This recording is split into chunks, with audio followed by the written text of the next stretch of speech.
আসসালামু আলাইকুম সবাইকে। আমি শখের গল্প থেকে সাদিয়া বলছি। আজকে আমরা বানিয়ে নিব কাঁঠালের বিচি দিয়ে গরুর মাংসের ভুনা। এই ভুনাটি বানানোর জন্য আমরা প্রথমে একটি পাতিলে পরিমাণ মতো তেল দিয়ে দিব। তারপর দিয়ে দিলাম ফ্রোজেন করে রাখা পেঁয়াজ কুচি, দিয়ে দিলাম তেজপাতা, তারপর দিয়ে দিলাম শুকনা মরিচ। এখন আমরা এটাকে ভালো করে ভেজে নেব। ভাজা হয়ে গেলে আদা রসুন বাটা দিয়ে দিব।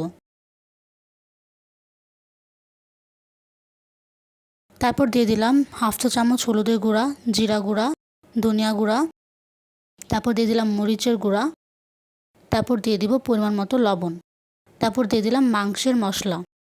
এখন আমরা এটিকে ভালো করে কষিয়ে নিব। কষানো হয়ে গেলে দিয়ে দিব গরুর মাংস। তারপর আমরা ভালো করে নাড়াচাড়া করে 15 থেকে 20 মিনিটের জন্য ঢাকনা দিয়ে ঢেকে রেখে দিব। 15 থেকে 20 মিনিট পর ঢাকনাটি উঠিয়ে আমরা হাফ সিদ্ধ করে রাখা কাঁঠালের বিচিগুলো দিয়ে দিব।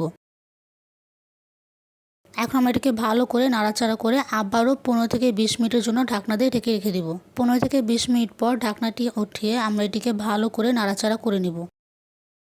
তৈরি হয়ে গেল আমাদের কাঁঠালের বিচি দিয়ে মাংসের ভুনা। এখন আমরা এটিকে একটি বাটিতে পরিবেশন করে নিব।